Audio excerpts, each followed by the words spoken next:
Assalamualaikum warahmatullahi wabarakatuh. Alhamdulillah, nahmaduhu wa nasta'inu wa nastaghfiruh wa na'udzu billahi min shururi anfusina wa min sayyiati a'malina. May yahdihillahu fala mudhillalah wa may yudlil fala hadiyalah. Asyhadu an la ilaha illallah wa asyhadu anna Muhammadar Rasulullah. Allahumma salli wa sallim ala sayyidina wa maulana Muhammad wa ala alihi wa ashabihi wa man tabi'ahum bi ihsan ila yaumil mi'ad. Amma ba'd. Hadirin wal hadirat, yarhamni wa yarhamkumullah. Semoga Allah selalu memberikan rahmatnya kepada kita semua, keluarga kita semua, wabil khusus Hadimul Majlis Habib Alwi bin Fuad Al-Idrus wa akhina Pak Siswandi. Mudah-mudahan beliau-beliau ini diberikan kekuatan menjalankan wasilah amanah, memberikan jalan kepada kita semua untuk mendapatkan keridaan Allah, mendapatkan keridaan Nabi Muhammad SAW dan para haji-haji, para ustadz yang lain yang tidak bisa sebutkan ulun satu persatu, tapi tidak mengurangi rasa ta'zim dan hormat ulun.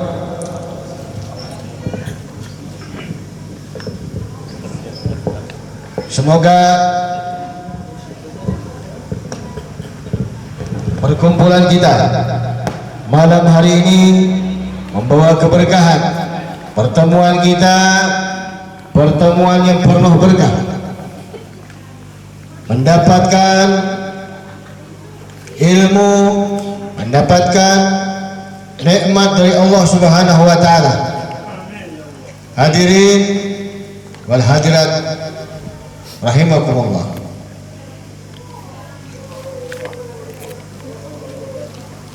Jadi ketemu lagi sama wong desa kurang langsung, tapi emang kada langsung nih biar bahari itu ngalih nak makan benih makan beres. Nah itu sejarahnya langsung. Jadi aman kada tahu di langsung itu pabrik nang alami bahari menumpuk benih jadi beras. Wah ini zaman pabrik lah, jadi nyaman aja sekuyan benih. Jadi ulun tahunnya di kampung itu tahu di benih diam di lasung, tahu di papuyo diam di lasung, tahu di haruan diam di lasung.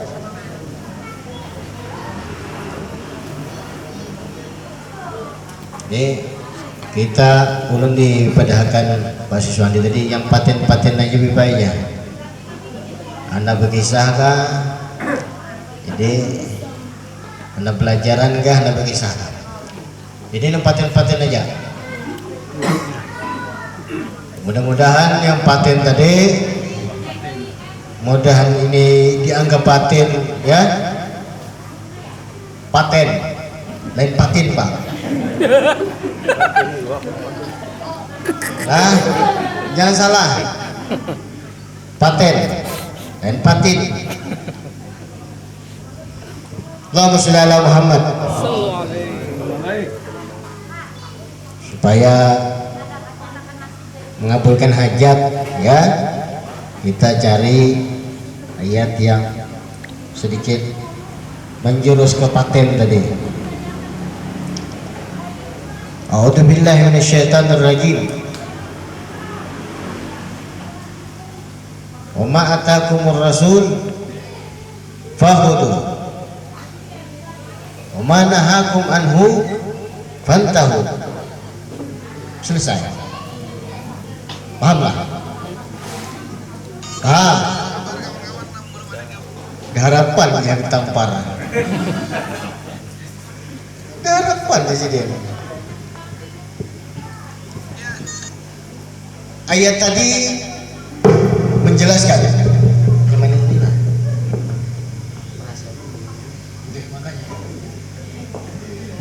Ayat tadi menerangkan yang simple, yang padat, yang mudah dipahami. Wa ma atakumur rasul fakhudhu. Selesai sudah. Apa yang telah datang dari Rasulmu Muhammad sallallahu alaihi wasallam, yang diajarkan oleh Nabimu Muhammad sallallahu alaihi wasallam, apa yang menjadi suri tauladan yang baik dari Nabi Muhammad sallallahu alaihi wasallam, fakhudhu, ambil, pakai.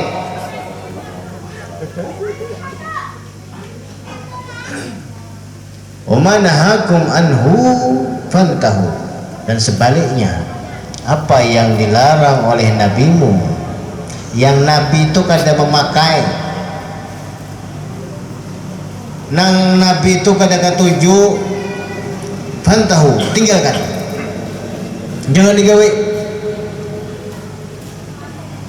Kalau ingin selamat dunia dan akhirat, karena semua yang dipakai oleh nabi, yang digawe oleh nabi itu sesuatu yang menyelamatkan kita beritaan. Yang dilarang oleh nabi,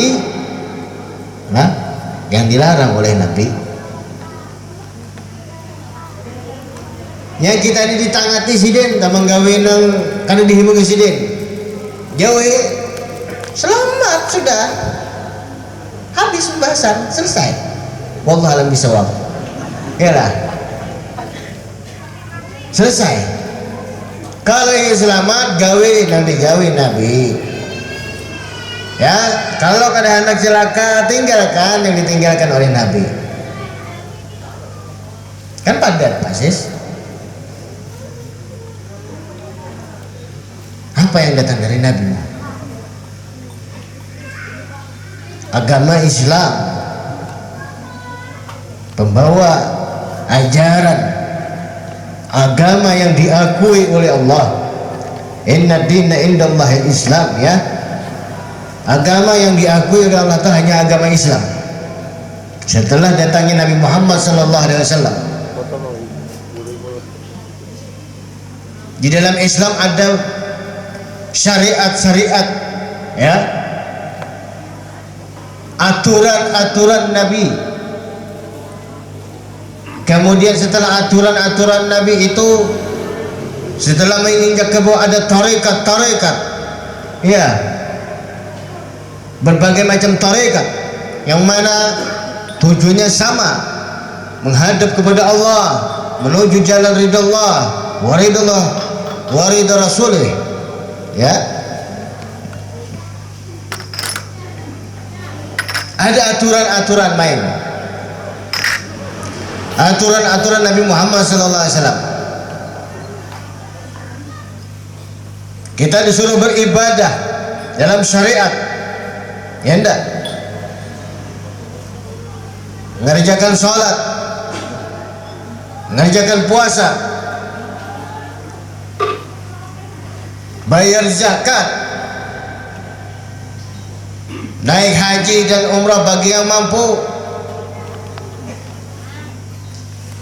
Itu syariat namanya. Itu yang datang dari Nabi Muhammad SAW. Maka pakailah, maka insya Allah akan selamat. Apa yang dipakai oleh nabimu.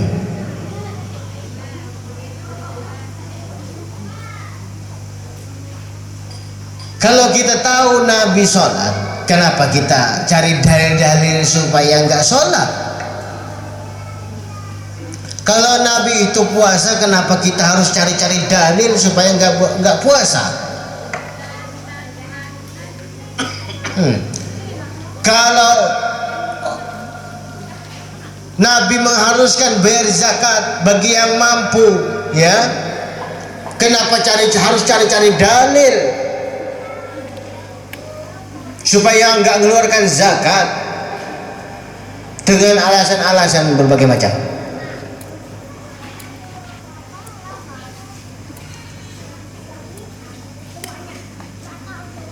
Jadi itulah yang datang dari Nabi Muhammad SAW. Kemudian apa yang dilarang oleh Nabi Muhammad SAW maka jangan kau kerjakan. Syariat agama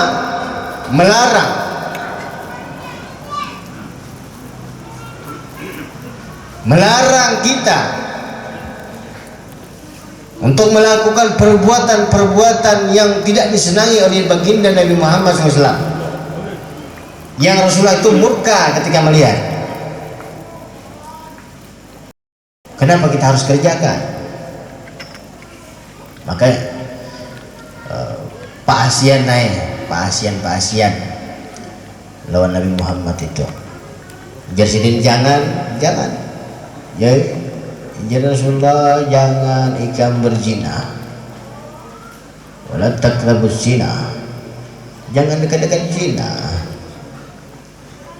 Ini kan kalimat mantik tuh. Allah Ta'ala berfirmankan kalau dekat aja kada boleh, apalagi berzinahnya.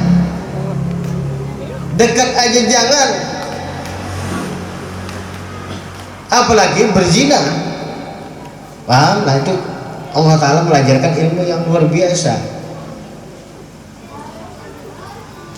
Karena orang itu tidak mungkin melakukan perbuatan zina langsung tanpa adanya pendekatan. Hawian dulu, tahu lah hawian.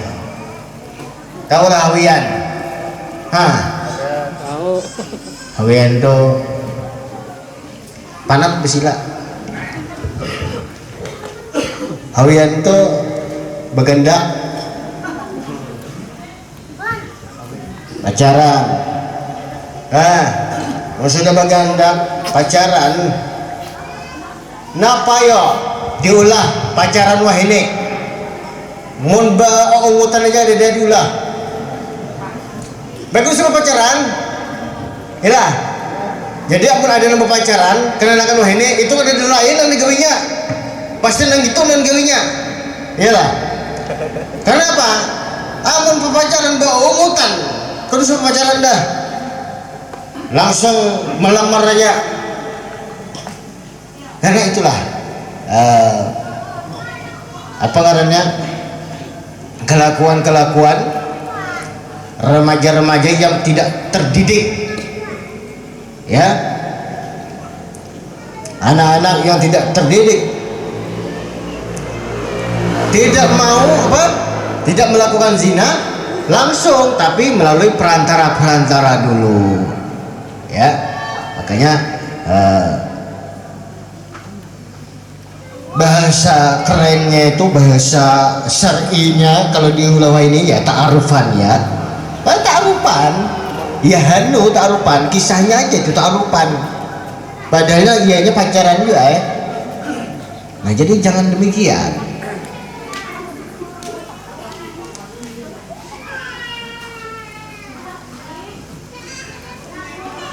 Makanya jangan dekat-dekat Allah Ta'ala dekat zina, seperti begandak, ya, janjian, ketemuan, akhirnya mendekati dengan perbuatan zina. Allah melarang meminum minuman keras dan sejenisnya yang membuat pikiran kada bisa dikendalikan lagi, ya. Jangan digawe jar Nabi, karena itu bisa merusak moral. Turuti pasti selamat, selesai. Ini hal-hal yang wajib lah, masih hal-hal yang wajib sebenarnya. belum kita menginjak ke bab-bab yang membahas masalah sunnah, ya, masalah sunnah.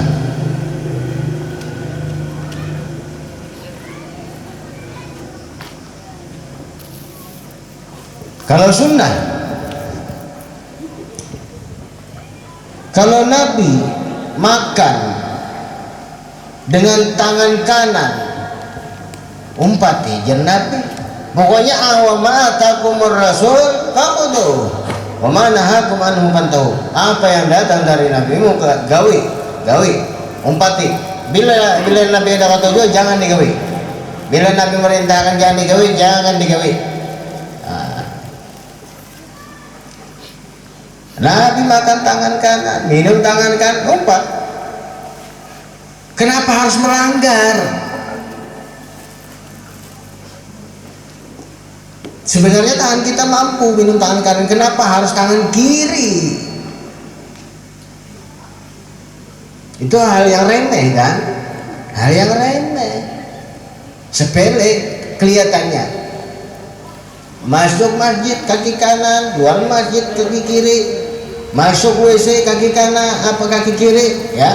Umpati apa yang dikerjakan Nabi. Kenapa harus kita melanggar?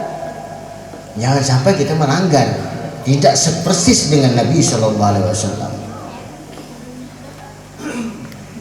Yang ada kaos 100% ya, 20%, 10% itu lumayan mengikuti Nabi Shallallahu Alaihi Wasallam.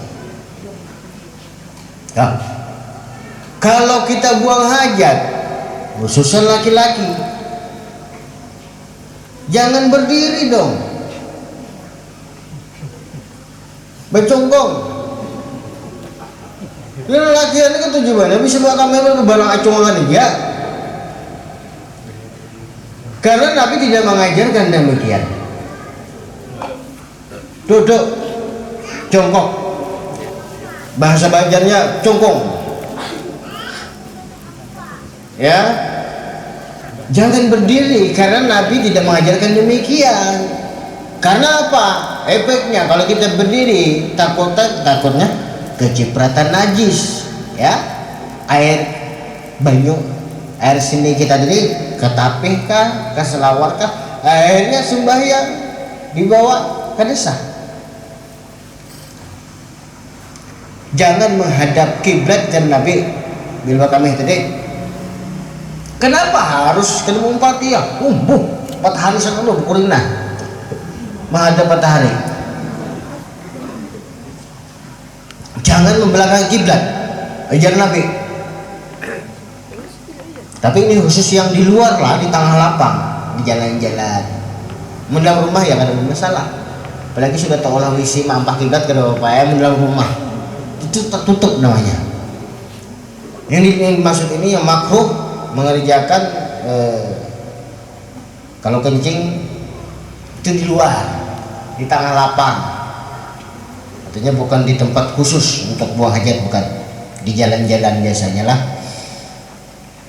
Seandainya Nabi itu kada pernah seandainya Nabi itu kada pernah menggawi kencing dalam keadaan berdiri, maka kencing duduk itu wajib hukumnya.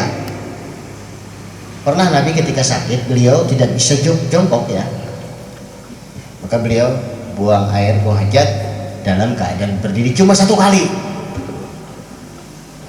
Itu Nabi cuma satu kali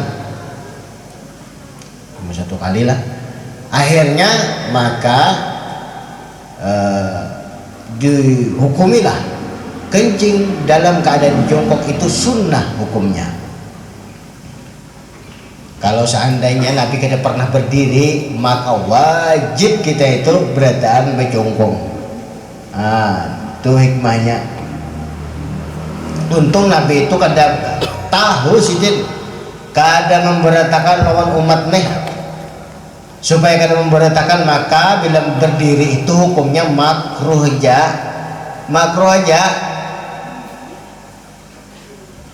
Karena Nabi pernah sekali menggawi buang air dalam keadaan berdiri karena beliau darurat sakit ya waktu itu. Kalau tidak, kita wajib bertahan berjongkong. Nah, itu. Amun lakian, orang labing berdiri. Amun binian berdiri. Kayak apa? Nah, itu. Allahumma shalli ala Muhammad. Nah, jadi apa yang datang oleh Nabi mu baik hal yang wajibkah, hal yang fardu kah ya, hal yang sunnahkah, ikuti. Kalau yang haram jangan. Nabi itu haram jangan digawi. Nabi itu makruh jangan digawi. Nah, sudah selesai. Jadi paten bujur sudah ayatnya. Kalau sudah orang itu menggawi apa yang diperintahkan oleh Nabi, maka itu sudah tinggal menunggu keputusan Allah Ta'ala aja lagi. Terserah aja lagi. Kita itu beribadah hanya menjalankan perintah dari Allah, tidak ada paksaan, tidak ada rasa takut dan sebagainya, hanya mengerjakan perintah semata-mata perintah Allah Subhanahu wa Ta'ala. Ikhlas. Masalah ini ibadah kita diterima atau tidak diterima bukan urusan kita, itu bukan urusan kita ya sebagai hamba. Jangan ngurus, mau diterima itu terserah Allah, tapi kita selalu berharap mudah-mudahan amal ibadah kita diterima oleh Allah. Jadi kalau ada orang berpender,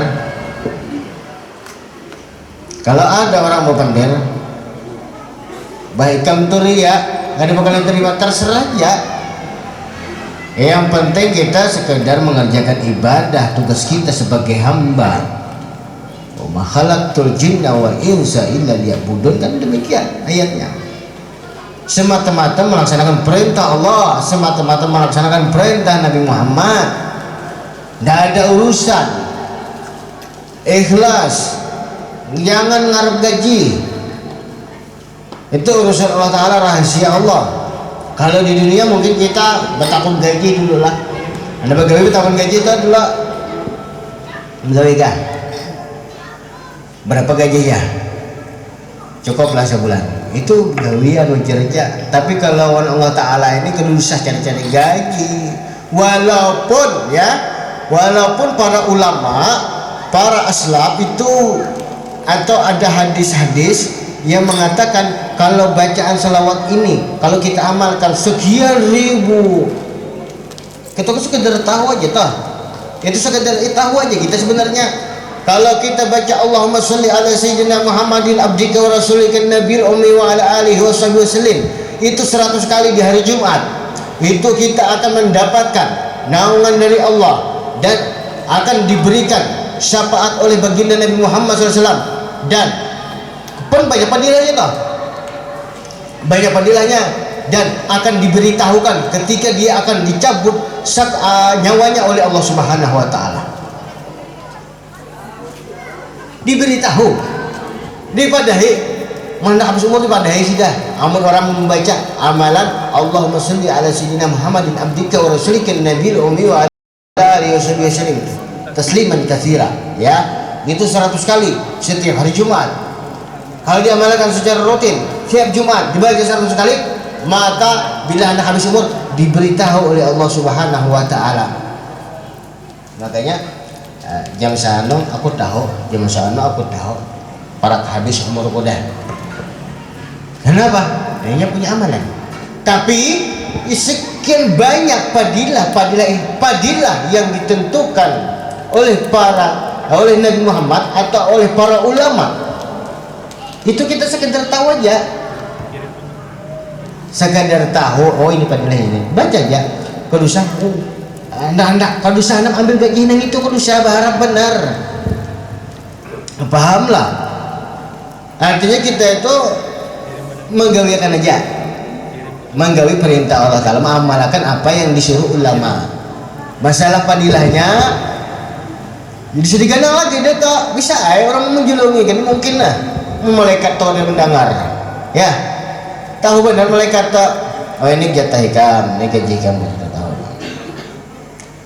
Terus maksudnya gitu bila beramalan, mau si beramalan kenapa kada jadi lagi? Dan ada kelihatan amalan seorang ini apa lagi nih. Di sini jangan menggadang pahala tadi. Walaupun kita tahu padilah-padilahnya ini pada siapa yang mengikuti, mengumpati, melayat jenazah ke kubur. Ya, ada orang tetangga saudaranya meninggal, ikut melayat saudaranya. Maka setiap langkahnya dia dari rumahnya menuju ke tempat kubur tadi, itu setiap langkahnya ditulis oleh Allah bersedekah sebesar gunung Uhud dari emas. Itu hadis sahih dari Nabi Muhammad SAW. Itu kan hadiah pahala yang luar biasa. Cuma kita sekedar tahu itu, cuma jangan banar. Pokoknya umpati jar Nabi, umpati orang melayat, orang meninggal. Masalah hadiah, pahala, pasti kita tahu sudah itu gajinya sekian. Yang penting gawe aja. Kena jangan di dunia. Oh aku ini habis ini melayat jenazah berapa ratus langkah, berapa ribu langkah. Kenapa ada pahala aku nih? Lalu amang surangan keganalan gaji, stres jadinya kayak itu. Jadi kita kalau beramalan, beribadah, urusannya itu yang penting kita ini sebagai hamba itu menggawi hajat perintah Allah, melaksanakan perintah Allah. Masalah urusan pahala itu yang mana kita tahu sekedar tahu aja, tapi itu urusan Allah Ta'ala yang memberi atau kadanya lah kita tahu apa pahala ini namun diberi Allah Ta'ala mengkada bang. Makanya nak ikhlas beribadah tuh, nak ikhlas. Kita tahu pahalanya ini yang diberi, makanya bujur-bujur ikhlas. Lihat ya, orang-orang dahulu tuh kan beribadah ikhlasnya kayak apa? Ikhlas. Inilah pengarang maulid, contoh Ali bin Muhammad bin Habsyi, orang yang betul-betul ikhlas sehingga bukan hanya di Kalimantan tapi sedunia orang membaca ini, yang mana mereka tahu dengan kedudukan Imam Ali bin Muhammad bin Habsyi, maka dia akan membaca maulid Habsyi. Nah, itu ikhlasnya luar biasa sampai mereka orang saleh ya, mereka itu ahli ibadah, mereka itu ahli taat. Lalu mempadahkan mereka itu ahli takarrub ilallah, ahli orang yang mendekatkan diri kepada Allah. Tapi mereka itu selalu merasa kada bisi amal, kada bisi amal, seperti perkataan Al-Imam Al-Kutubul Irsyad wal Bilad Al-Habib Abdullah bin Alwi Al-Haddad mengatakan, ya Rabbi ma'mana amal wa kasbuna kullu zalam.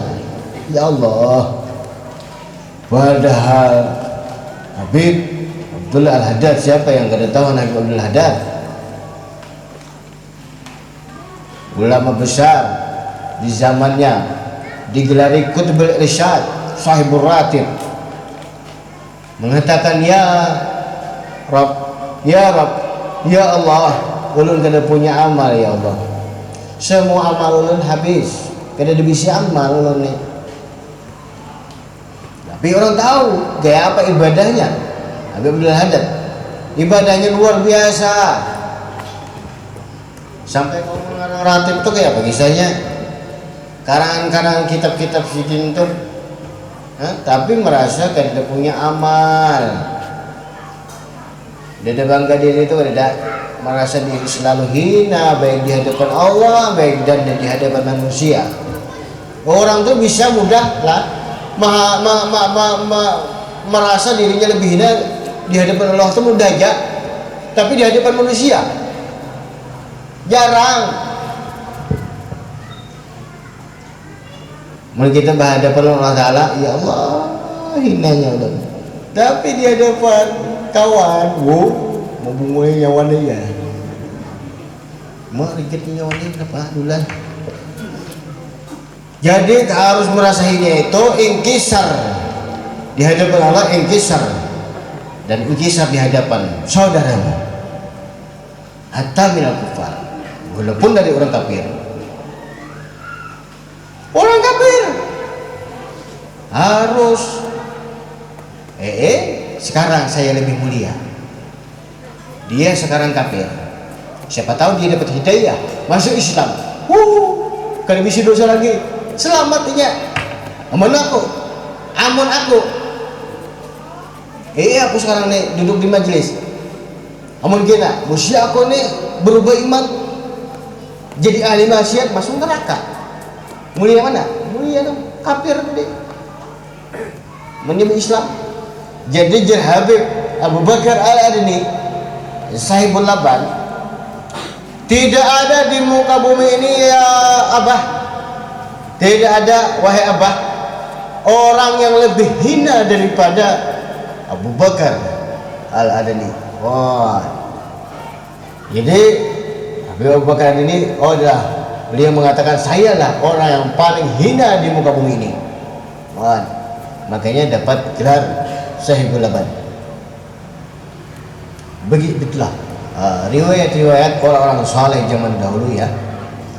Mereka selalu ikhlas, tidak mengharap-harap apa dari Allah Subhanahu wa taala.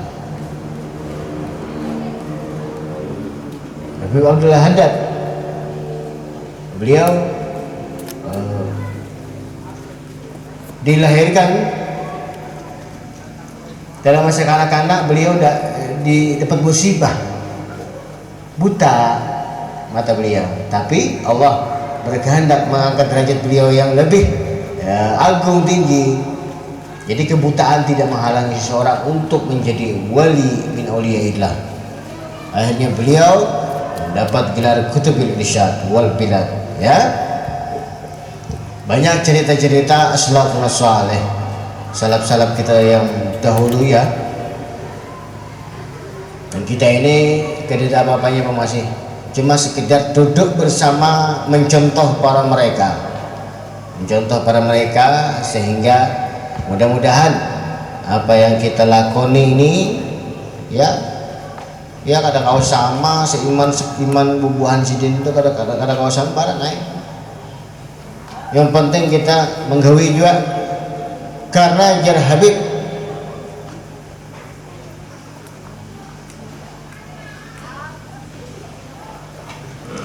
ingat cuma kalimatnya ingat, alladzi yu'til awwali sayyu'til akhirin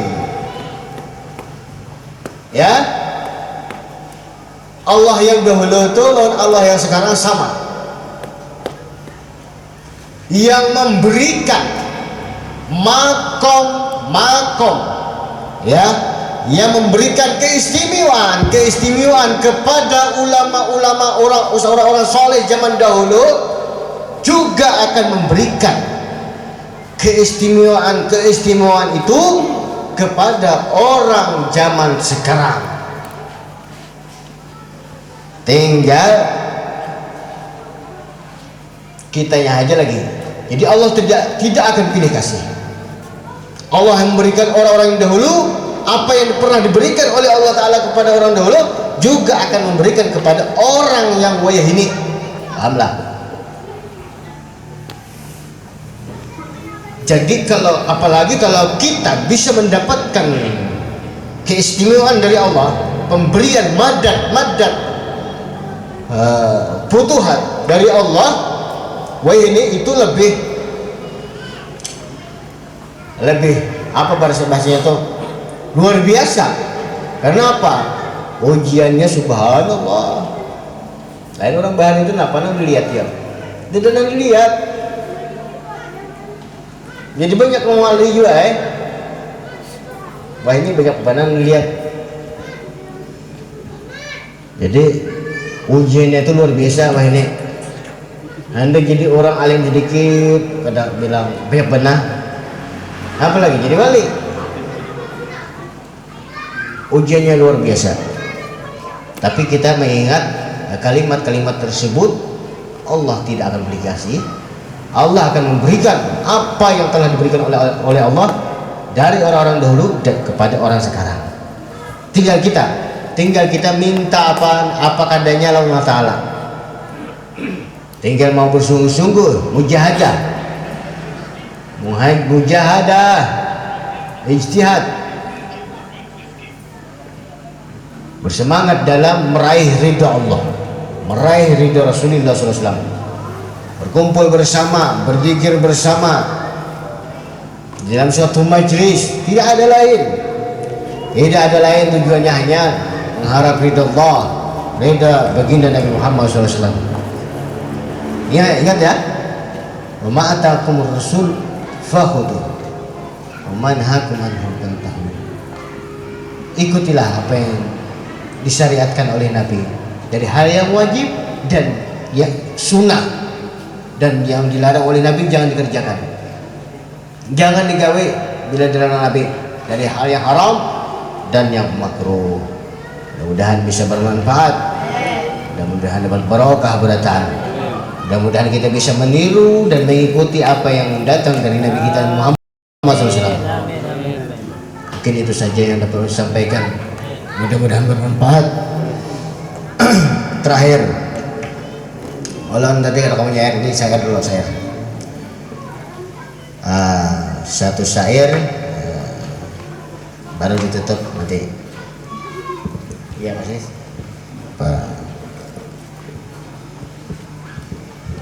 Salatullah salamullah ala taha rasulillah. Salatullah salamullah ala yasin habibillah.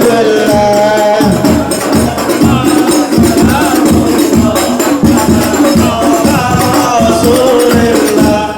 Salatullah salamullah ala yasin Bismillah,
الفاتحة بالقبول وتمام كل سهول والمعمول وإلى حضرة رسول محمد صلى الله عليه وسلم بسر الفاتحة.